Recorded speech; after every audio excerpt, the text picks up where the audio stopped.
點解個天咁冇眼？ J. Vernon McGee 博士著作由認識聖經廣播電台網絡 Through the Bible Radio Network 發行及出版。書中所引用嘅聖經經文全部出自新斯科菲爾德參考聖經。呢本著作喺1988年首次發行，並有英文精裝版，版權屬認識聖經廣播電台網絡2006年所有。點解上天好似冇眼睇咁？你點解要令我見到呢啲罪孽？你點解睇住奸惡嘅事發生都唔理？毀滅同強暴喺我面前出現，爭端同鬥爭亦都接連不斷。哈巴谷書1章3節。當你睇完今日所有主流新聞媒體，又或者碌完唔同網絡平台嘅新聞之後，你腦海入面可能開始浮現一個諗法：呢個地方、呢個國家，甚至係成個世界都亂晒大龍。點解上天要袖手旁觀呢？聖經入面嘅先知哈巴谷見到以色列國入面充滿罪孽、邪惡、唔公義同暴力，於是就質問話：神啊，你點解唔嚟伸張正義？嗰段歷史大概係公元前6世紀末，即係約西亞王到約雅敬王統治期間。當時以色列國一早已經分裂成南北兩國，而哈巴谷先知就係神對住南方國度嘅代言人。佢出現喺南國猶大沒落嘅時期，即係佢哋就快要被巴比倫帝國滅絕同擄掠之前。不過以色列一早已經俾殘暴嘅亞述帝國滅咗。繼亞述之後，巴比倫帝國喺中東興起，而神已經開始警告南國猶大，除非佢哋肯向神悔改，否則下場就會同以色列一樣，淪亡喺巴比倫人手上。因為當時猶大國曾經一度回轉歸向神，出現咗復興，雖然只係半途而廢，但神依然寬容，將猶大國被巴比倫帝國滅亡同埋被擄嘅審判後，俾咗呢個國家一個最後限期前嘅緩刑機會。呢個係神一貫嘅作風，唔輕易發怒，有憐憫同寬容，唔願有一人永遠滅亡。參考詩篇103篇8節同彼得後書3章9節。人類心底最根本嘅問號，點解？先知哈巴谷就好似舊約聖經入面嘅多爾多馬，多馬係耶穌12門徒之一。佢個腦好似裝住個問號咁。我覺得可以將呢個人嘅疑問簡化成一句說話：點解？呢個唔正正就係人類心底最根本嘅問號咩？聖經入面最古老嘅書卷，好大機會係約伯記。喺嗰卷書入面，約伯同佢啲朋友花最多時間爭論嘅問題，就係點解神會容許邪惡臨到約伯身上？點解會咁呢？今日好多人都好想知，點解神冇介入呢個世界，去處理世上咁多罪惡？呢個係當今所有人類問題最根本嘅疑問。如果呢個唔係你嘅疑問，咁肯定係我嘅疑問。先知哈巴谷當年就係咁問：點解神容許邪惡不公嘅事喺以色列呢個國家發生，而且仲要咁猖獗？點解聖潔、仁慈、良善嘅真神竟然會容許呢啲事發生呢？早排我有幸同兩位分別喺兩間享負盛名嘅學府任教嘅教授傾偈。順帶一提，佢哋兩位都係好虔誠嘅基督徒，能夠喺佢哋任職嘅大學入面遇上呢兩位咁有名望又願意為主作見證嘅人，其實好難得。佢哋話我知，大學入面好多唔信神嘅教授，用咗一啲手段去摧毀啲學生脆弱嘅信仰。佢哋會先試圖摧毀學生對神本身係至善至美嘅信心，然後再令佢哋質疑對神說話、聖經、完整性嘅信念。我敢肯定，我哋當中有人會以為呢班唔信神嘅人會直接正面攻擊聖經，但事實上佢哋唔係完全咁樣做嘅。相反，佢哋最中意用呢類老掉牙嘅說話：你唔係真係信有一位所謂仁愛嘅神，會容許邪惡同痛苦喺呢個世界上發生啩？你唔係真係信有一位所謂仁愛嘅神，會有地獄呢個地方，又或者容許啲作惡多端嘅男女逍遙法外，活得咁滋潤啩？呢個就係佢哋嘅手段，先摧毀人對神品格嘅信心，跟住再去摧毀人對神話語嘅信心。呢招一啲都唔新鮮，根本係由有人類開始就用到而家嘅老套路。神嘅仇敵喺伊甸園嗰陣，就係用緊呢同一套手法。撒旦出現咗，佢唔係正面攻擊神話語嘅真偽，而係喺蛇嘅狡猾背後講：你唔係想話我知，神唔想你食呢棵樹上面嘅果啊嗎？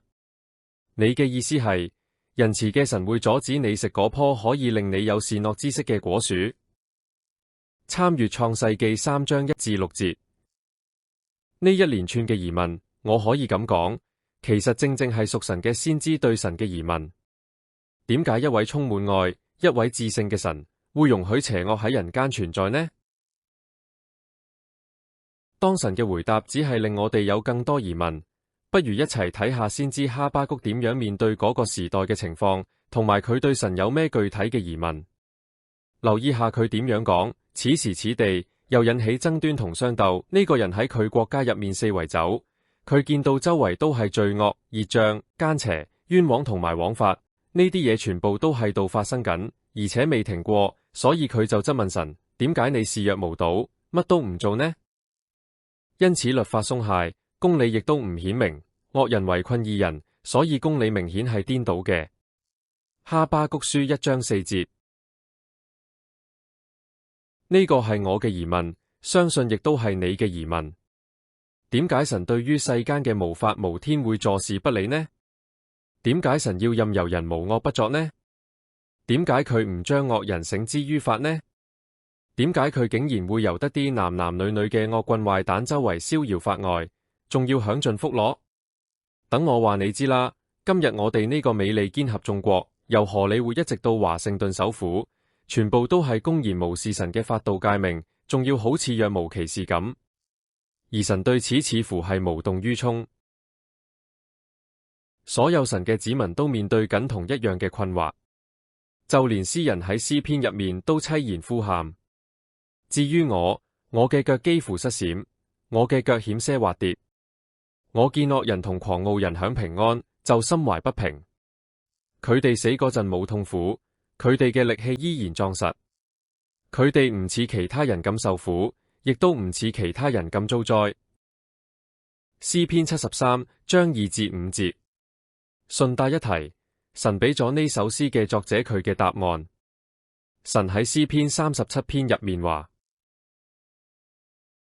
唔好因為作惡嘅人而心懷不平，亦唔好羨慕嗰啲行不義嘅人，因為佢哋好似草咁好快就會被割低，又好似青菜咁好快就會枯乾。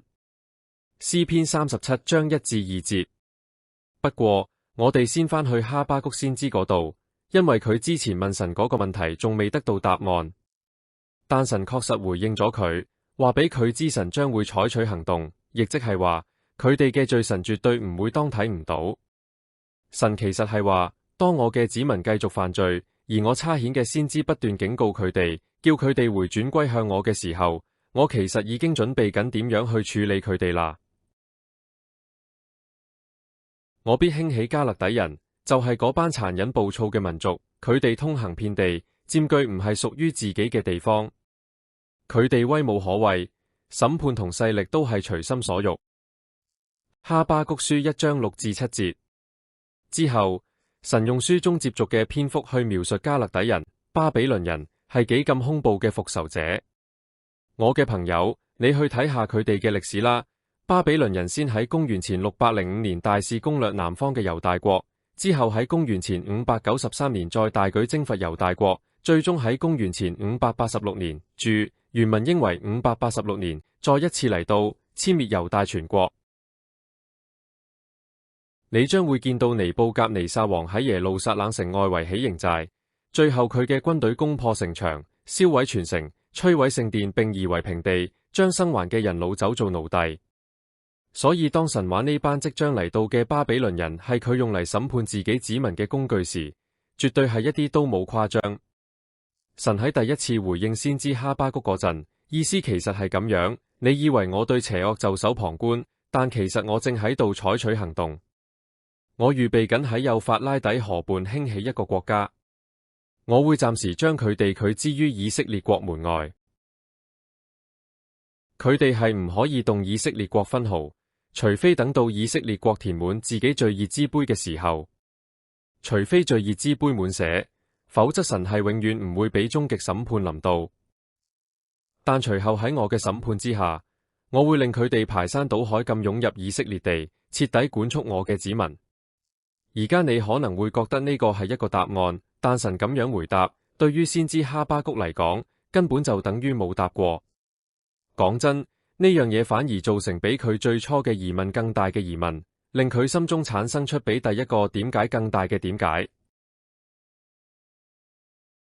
等我嚟解釋下佢跟住落嚟嗰啲疑問係咩？主啊，你唔係想話俾我聽，你正喺度興起一個異教，唔屬於神嘅國家去懲罰你嘅百姓啊嗎？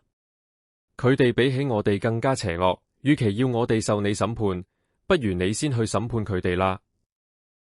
令人驚訝嘅係，我哋竟然以為自己可以話俾神知應該點樣做嘢，而神嘅先知原來都係咁諗。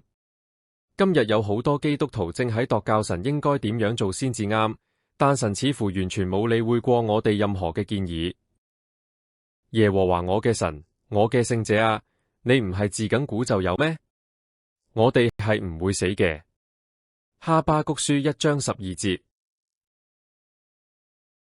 我覺得呢句說話後面用個問號會更加貼切。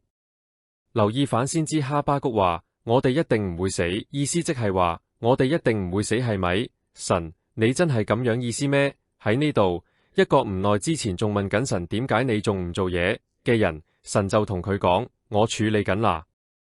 喺幼發拉底河嗰邊，我預備緊一個邦國去懲罰我嘅子民，但先知哈巴谷對神呢個答覆唔係好滿意，因為佢更加憎呢班加勒底人。佢一早已經知道佢哋係惡名昭彰、殘暴不仁嘅。耶和華，你一早已經揀定咗佢嚟施行刑罰，磐石啊，你設立咗佢嚟執行懲治。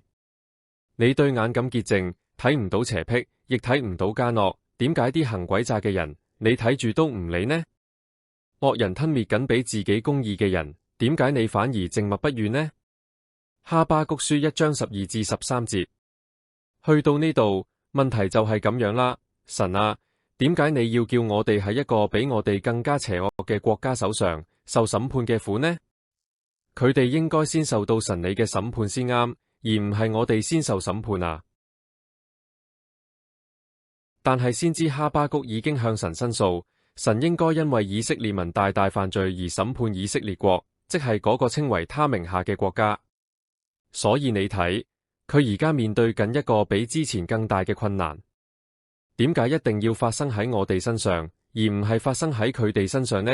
呢個問題，任何一位傳道人都聽過唔少次。點解神會容許呢種事發生喺我身上？我識某某人，佢根本唔係好似我咁信主，但佢從來都冇遇過咩麻煩。你有冇聽過人哋咁樣問過？無論點都好，神俾咗先知哈巴谷一個回應，而神嘅回應係咁清晰嘅。我會按時審判佢哋。我打算對付加勒底人，即係巴比倫人，兩者係同義詞。呢個情況同神以前對先知以賽亞講關於亞述人點樣嚟毀滅北方以色列國係一樣嘅。亞述係我怒氣嘅棍，我手入面攞住我惱恨嘅杖。以賽亞書10章5節。換句話講，我神係用亞述人嚟做嚴懲同責打我百姓嘅棍杖。等我用完佢哋之後，我就會嚟刑罰呢班自誇狂傲嘅亞述人。憑信心等候神。請我哋留意先知哈巴谷所問嘅嘢，雖然佢冇得到預期中嘅答案，但係呢樣嘢並冇令佢放棄信心。先知哈巴谷選擇繼續喺神嘅回答面前等候。我要站在守望所，立在望樓上觀看，睇下耶和華對我講乜嘢話。我可以用乜嘢話向佢訴冤，或亦回答所疑問嘅。哈巴谷書2章1節。今日有唔少基督徒或者自稱係基督徒嘅人，因為神冇俾晒所有答案佢哋，就丟棄咗信心。但先知哈巴谷就冇對神失去信心。佢話：我仲未揾到我心入面嗰個疑問嘅答案。但我會去到我嗰個可以令我睇得見嘅守望台度等候。我肯定神係有答案嘅，而且佢會掃除我嘅謬誤。而家我想將先知哈巴谷呢種回應態度套用喺我哋嘅處境入面。質疑神並唔係你同我應該做嘅事。我哋作為人，本分係去信奉神，信靠佢。當一個渺小嘅受造物，尤其係神嘅兒女，昂首挺胸咁問點解啊嘅時候，對神嚟講，簡直係近乎褻瀆。其實神係同我哋講，我唔係要你對我尋根究底，係要你信我，並且憑信心行事。當我哋質疑神點解要咁做嘅時候，你同我其實就係將自己嘅意願凌駕喺神嘅旨意之上。而家睇下耶和華神係點樣回答先知哈巴谷，將呢個默示清清楚楚寫喺板上面，令讀嘅人一眼就睇得明。因為呢個默示有定時，好快就會應驗，絕對唔會落空。就算遲延，都要等候，因為佢必然臨到，唔會再耽延。哈巴谷書2章2至3節。換句話說，哈巴谷啊，我係有答案嘅。你喺有生之年係唔會見到，但係喺適當嘅時候，所有嘢都會一一發生，而我係要你相信我。迦勒底人，即係惡人或者唔信嘅人，自高自大，心唔正直，唯獨義人因信得生。哈巴谷書2章4節。義人係因信得生嘅。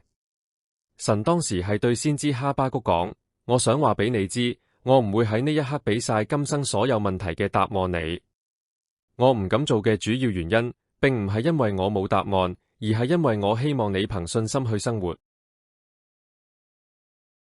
你攞唔到我俾你嘅全部答案，先至係你能夠憑信心行事嘅唯一途徑。我們行事為人係憑住信心，唔係憑住眼見。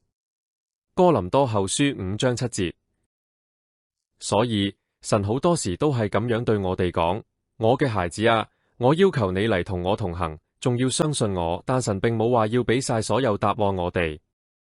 聖經入面呢句宣言，義人必因信得生，係非常之重要。重要到在新約聖經入面有3卷主要嘅書信，唔單止引用咗佢，仲將佢作為經文教導嘅根基。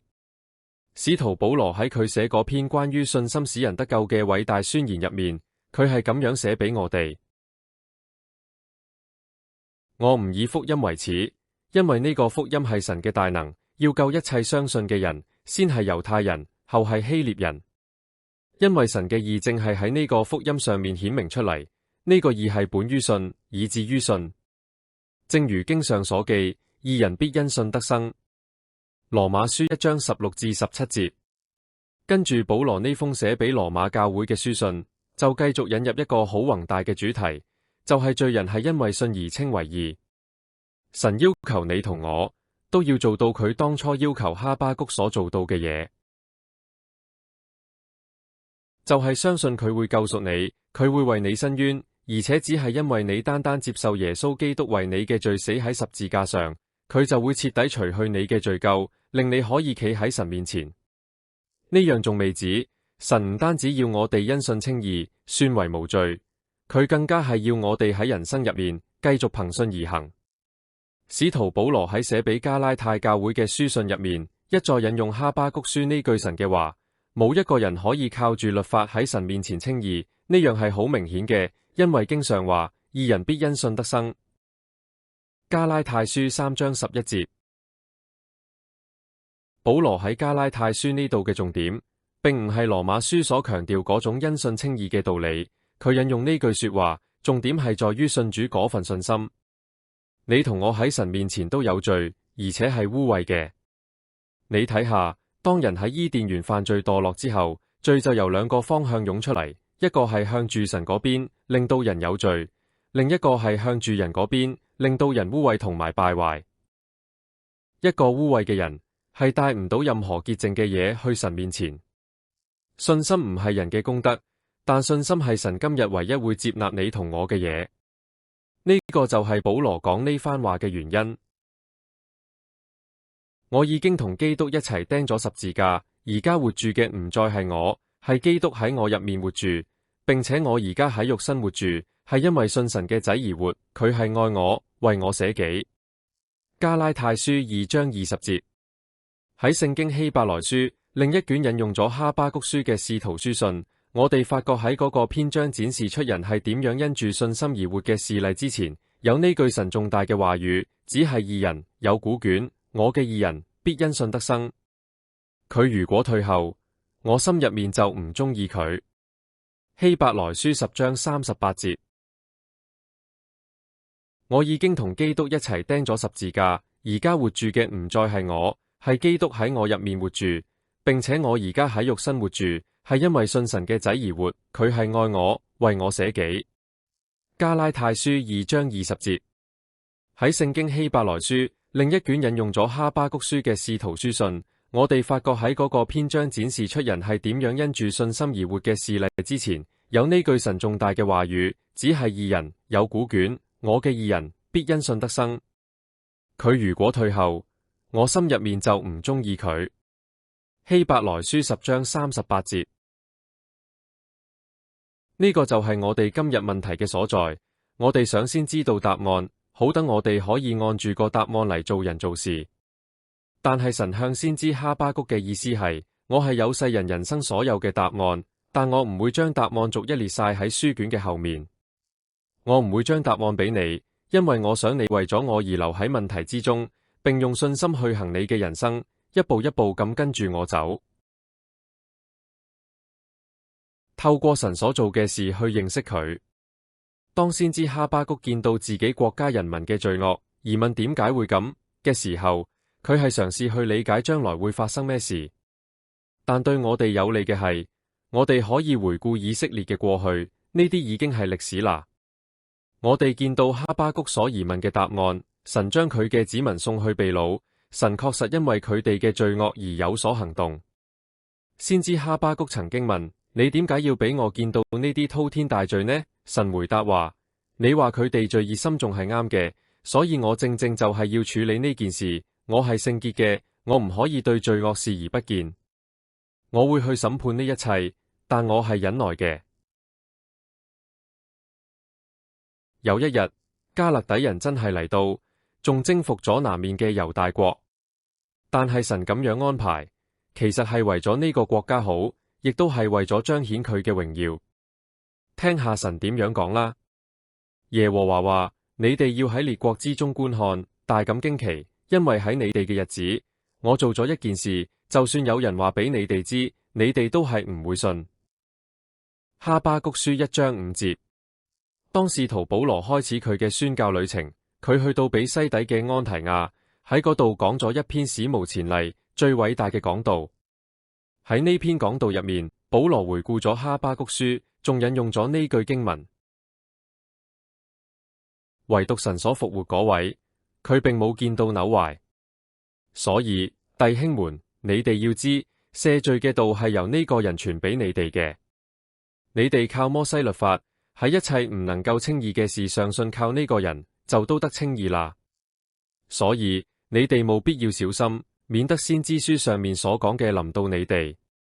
主話：你哋呢啲輕慢嘅人要睇清楚，要驚奇，要滅亡，因為喺你哋嘅日子，我做咗一件事，就算有人話俾你哋聽，你哋都係唔會信。使徒行傳13章37至41節。呢個係哈巴谷書1章5節好巧妙嘅應用。使徒保羅講道嗰陣提到，神已經賜下咗人類嘅救贖，而且神並唔係喺一個角落頭靜雞雞做呢件事。喺耶穌被釘十字架嗰陣，大批猶太人正從世界各地湧入耶路撒冷慶祝逾越節。佢哋隨後將耶穌被釘十字架以及佢從死裏復活嘅傳聞帶翻去世界各地。後來，當聖靈降臨喺一世群信徒身上嗰陣，各方各地嘅猶太人又再返到耶路撒冷過五旬節。就係由嗰陣開始，陸陸續續有好多猶太人歸信主耶穌基督，得到救贖。當年羅馬帝國根本唔在意呢啲消息，使徒保羅走去話俾佢哋羅馬人聽，當佢哋稱霸世界嘅時候，神其實正做緊一件好大嘅事。就算有人話俾你哋聽，你哋都係唔會信。今日嘅世界問，點解神對罪惡坐視不理？朋友，神早就已經理會同處理咗啦。早喺2000幾年前，神就已經賜咗佢嘅獨生子俾我哋，為我哋受死。佢降世來到呢個世界，藉住耶穌基督嘅受死、埋葬同埋從死裏復活，人類嘅罪惡就可以得到赦免。神同先知哈巴谷講：信我啦，我會永遠解決你問緊嘅問題。親愛嘅，毫無疑問，呢個絕對係神介入人類歷史最美妙嘅例子之一。但係你想睇到神點樣回答哈巴谷，你就必須要由歷史嘅瞭望塔回首過去。先知哈巴谷亦都質疑過神關於加勒底人嘅事，佢好詫異點解神唔去懲罰佢哋。好啦，神確實審判咗佢哋，你去睇下今日嘅巴比倫就知，佢已經埋沒喺歲月嘅塵土同瓦礫之下啦。先知但以理，呢位被加勒底人擄去巴比倫嘅猶太人，為巴比倫國最後一位國王解讀咗神寫喺牆上面嘅字，俾咗佢哋一個神嘅警告：你被稱喺天平入面，顯出你嘅虧欠。但以理書5章27節，呢個係神對付邪惡一個沉默但好有說服力嘅見證。神審判咗。等我將先知哈巴谷嘅疑問翻譯做我哋今日嘅口吻啦。神點解要容許邪惡存在呢？神點解唔審判惡人呢？點解神會容許邪惡存在呢？係咁嘅，神之所以容許，係因為佢恆久忍耐。神係唔願有一人沉淪，只願人人都悔改。彼得後書3章9節，而且喺寬容嘅時候，佢賜俾人一個十字架，一位被釘死嘅救贖主，令到冇人需要滅亡。呢樣就係基督第一次降臨所成就嘅事。咁點解神唔審判啲惡人呢？神會喺基督再臨嗰陣解決呢個問題，因為到時基督就會嚟審判罪惡。我哋只需要做個旁觀者，就睇得出呢兩個問題嘅答案。基督第一次降臨係為咗戴上荊棘冠冕，並死喺十字架上；而基督第二次再臨，佢就會戴上榮耀冠冕，仲會手執權杖去統治全地。但係點解偏偏係我呢？我哋一直將問題停留喺國家政治層面，不如試下將呢個疑問個人化啦。親愛嘅讀者，對於你人生入面嘅問題，神係有答案嘅。點解神要容許呢啲邪惡臨到我身上？呢個係咪你今日問緊嘅問題呢？我可以咁樣答你嗎？請你唔好將我呢個答案講出去。答案就係我唔知。講真，我真係唔知點解。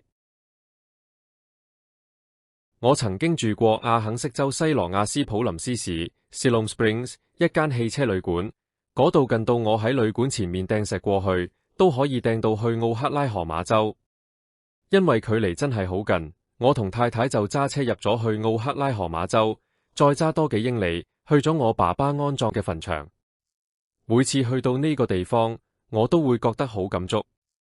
諗起呢件事嘅時候，我仲記得自己當年得14歲。企喺爸爸個新墳墓旁邊，佢係因為紮棉機意外過身嘅。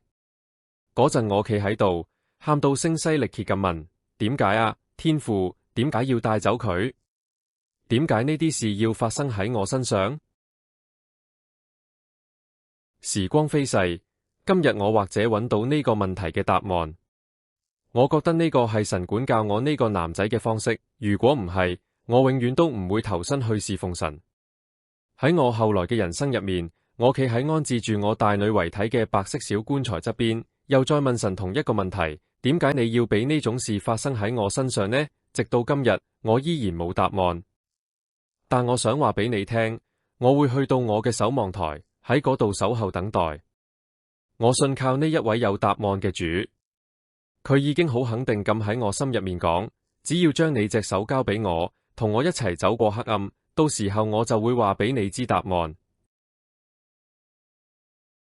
我唔知你會點諗，但我會信靠他。聖經係咁講嘅：人非有信，就不能得神的喜悅。因為到神面前來的人必須信有神，且信他賞賜那尋求他的人。希伯來書11章6節：我親愛嘅讀者，義人必因信得生。好幾年前喺我間書房入面，有一位媽咪帶住佢個沉迷毒癮、幾乎癲咗嘅女嚟揾我。佢好淒涼咁喊住問：哎呀，麥基博士啊，點解神要俾呢啲事發生喺我身上呢？我唔知點解。我同另一位媽媽企喺一副棺材旁邊。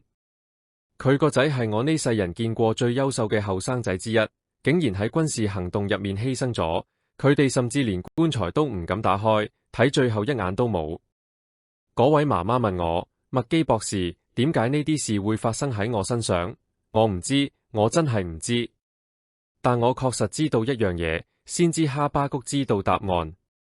神帶佢去到守望台，哈巴谷本來以為神咩都冇做，點知原來神一直喺度做緊大事。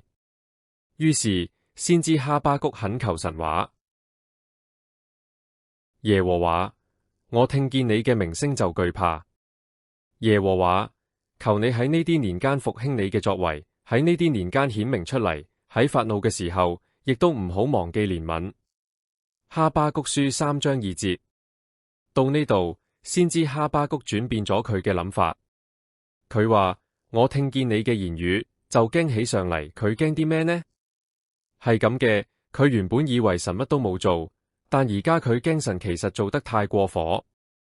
哈巴谷係話：主耶和華，我以為你唔會做啲咩，但我而家睇到你準備要嚴厲懲罰。既然係咁，求主你喺呢個過程入面憐恤你嘅子民，亦都求主你顧惜同憐憫迦勒底人。喺呢個之前，先知哈巴谷唔單止呼求神從天降下烈火，去懲治背棄神嘅以色列國，亦都求神懲治巴比倫。但係而家佢係咁樣講：主啊，求你唔好忘記手下留情。喺我哋今日睇嚟，神好似冇乜作為咁。但假如你同我一齊登上哈巴谷嘅守望台，如果我哋能夠認識到義人必因信得生，如果我哋能夠對神存有一個活潑嘅信心，從而領會到幕後究竟發生緊咩事，睇到嗰啲正在運轉緊嘅輪子，我想我哋都會好似先知哈巴谷咁，感到驚訝不已。神有你人生所有問題嘅答案，你信唔信佢？你願唔願意信靠佢？合乎神嘅形象，聖經話我哋知，神就照着自己嘅形象做人，乃係照着佢嘅形象做男做女。創世記1章27節，呢個係神話語入面最偉大嘅宣言。我諗唔到有咩比呢樣嘢更美妙。但係神咁樣做係咩意思呢？乃係照着佢嘅形象，並唔係指體格上，因為神本身係冇形體嘅。人係似神嘅形象，照我諗，係指人有似神三位一體嘅形象。人係喺身體上、精神上同埋心靈上三位一體嘅存在。使徒保羅講嘅就係呢樣嘢，願你哋嘅靈同魂同身子得蒙保守，喺我主耶穌基督降臨嘅時候完全無可指責。雖然人係咁樣係真嘅，但事實上乃係照住佢嘅形象，呢個意思係唔止咁樣。我認為呢樣嘢指嘅係人似神，具有個性，而有個性嘅人物就有自我意識。換句話講，你知道你係你自己，你會講我就係我。其次，神更加賦予人道德本性，隨住呢種本性而嚟嘅就係責任。你會揀呢個而唔揀嗰個，因為嗰個係錯嘅，而呢個係啱嘅。今日心理學家想將人由呢種道德本性擺脫出去，但佢哋全部都做唔到。人要為自己所作出嘅選擇負責任。只有人會講我應該，因為我哋有道德意識。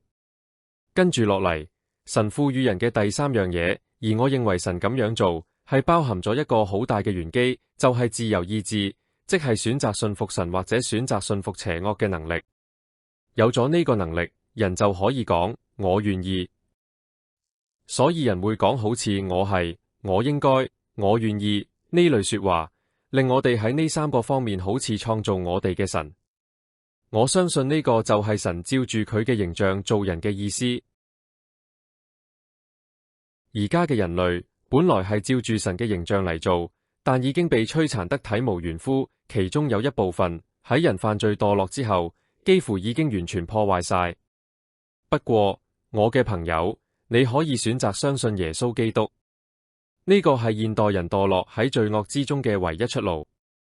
當你接受基督做你嘅救主，你生命入面就會開始有一種轉化。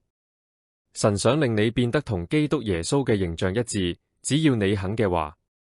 神係想令你變得好似主耶穌基督一樣，呢個就係神嘅目標。你有冇留意到聖經係點樣強調呢一點呢？我哋好鍾意引用羅馬書8章28節，我哋曉得萬事都互相效力，叫愛神嘅人得益處，就係按佢旨意被召嘅人。點解我哋唔順住羅馬書8章29節繼續讀落去呢？因為佢預先所知道嘅人，就預先定下要效法佢兒子嘅模樣，令佢兒子喺好多弟兄入面做長子。神今日正正就係進行緊呢個計劃，即係呼召一班相信耶穌係基督嘅人，去符合佢哋主耶穌基督嘅形象。呢個就係神嘅目的。預定論講嘅正正就係神呢套計劃，而且只係關乎呢套計劃。對於嗰啲屬於神自己嘅人，神嘅目標係令佢哋回復到喺犯罪墮落之前，神係照住佢嘅形象創造人嘅原意。等我同大家分享另一處聖經經文。我們眾人既然敞着臉，得以看見主嘅榮光，好似由鏡入面反映出嚟咁，就變成主嘅樣式，榮上加榮，如同從主嘅靈變成嘅。哥林多後書3章18節。聖靈而家喺呢個世間，要喺我哋呢班信基督耶穌嘅人入面，將基督塑造形成出嚟。頭一個人係出於地，係屬土嘅；第二個人係出於天。哥林多前書15章47節。請留意喺第49節有呢個要點。我哋既然有屬土嘅樣式，我哋所有人睇落都差唔多，原因係因為我哋都有屬土嘅樣式，我哋全部人都係始祖亞當嘅後代。其實我哋大家真係親戚嚟嘅，有些人可能親啲，有些人就疏啲，但歸根究底大家都係親戚。我哋都有屬土、血肉嘅形狀。請你哋留意聽住，將來亦必有屬天嘅形狀。容我解釋一下神對屬佢嘅人所講嘅說話。我唔會因為點解我容許某些事發生喺你身上，點解會有苦難同埋經常發生嘅悲劇，而嚟同你解釋。雖然我冇俾答案你，但我想要你知道呢樣嘢，我令萬事互相效力，為嘅係令你有益處，去效法基督耶穌嘅形象。呢個就係我現正實行緊嘅事。我想用個插圖嚟做結尾。假設你生活喺米開朗基羅嘅年代，有一日你去佢工作室探佢，佢同你講：我有一樣嘢想俾你睇。佢帶你入去，指住一睇落又污糟又爛嘅巨石俾你睇。於是你問：你做咩將呢又舊又污糟嘅大石拖入嚟你工作室啊？佢就話：係咁嘅，我心入面有一個理想，我打算用鑿同錘將呢大理石變成一件好靚嘅藝術品。你可能會咁樣答：信我啦，老友，我真係唔覺得你整得出嚟喎。1年之後，你又再去探佢，佢又同你講：入嚟啦，我想俾你睇樣嘢。試諗下，而家喺我哋眼前嘅，正正就係米高安哲羅嗰座著名嘅大衛像，一座美輪美奐嘅白色雕塑。跟住你就驚嘆話：天啊，好靚啊！呢件作品真係好鬼靈巧。米高安哲羅大師就會話：你仲記唔記得1年幾前你喺度嗰陣，見到嗰又污糟又殘舊嘅大理石？就係佢啦。呢句說話一定會令你目瞪口呆。聖靈而家正喺呢個世上，而佢就係嗰位雕塑大師。藉住聖靈，我哋可以被塑造，變得有耶穌基督嘅樣式。喺佢入面有理想，佢知道佢想對我哋做啲咩。佢用紀律造作，用我哋嘅環境造作，用痛苦造作嚟深入挖掘我哋，因為我哋就好似污糟、粗糙、冰冷、唔肯屈服嘅岩石咁，硬到好似口釘咁。但佢並冇放棄，佢拎起鑿，用神嘅話語做錘，開始進行雕刻。佢耐心地投放時間，因為我哋原本睇落一啲都唔可愛。當初佢揾到我哋嗰陣，我哋係粗魯、倔強、唔肯屈服、冷酷、難睇嘅。你可唔可以原諒我咁講？話呢個就係你嘅本來面目？呢個就係我哋喺神眼中嘅樣，只係一堆粗糙嘅岩石。但係神，即係聖靈，佢有理想。當聖靈開始塑造我哋人生嘅時候，苦難就會隨之而來，亦會有一啲我哋無法理解嘅事發生。於是，我哋抬頭問天，點解？天父啊，點解要咁樣？佢回答話：呢啲係正常嘅，你只係我眼中一頑固嘅大理石，我必須不斷咁琢磨，為嘅係有一日喺天堂嗰度，你會成為我心目中嗰種人。透過成本聖經，我哋可以睇到神用唔同嘅方式去訓練同嚴厲考驗佢嘅子民。大衛王嘅經歷都係咁，所以佢喺詩篇17篇15節用禱告嚟總結：至於我必在義中見你嘅面。我醒咗嘅時候，見到你嘅形象就心滿意足啦。使徒約翰呢位活到最後嘅使徒，佢寫道：親愛嘅弟兄啊，我哋而家係神嘅仔女，將來會點樣，仲未顯明，但係我哋知道，主如果顯現，我哋必要似佢，因為必得見佢嘅真體。約翰一書3章2節。你會信耶穌嗎？佢未必會俾晒所有點解嘅答案你，但佢係要你等佢，同埋相信佢。多謝大家參與，歡迎你哋。如果主願意，將來我哋再一齊研讀神嘅話語，研讀整卷聖經，係為咗受教成為神嘅工人，合乎主用。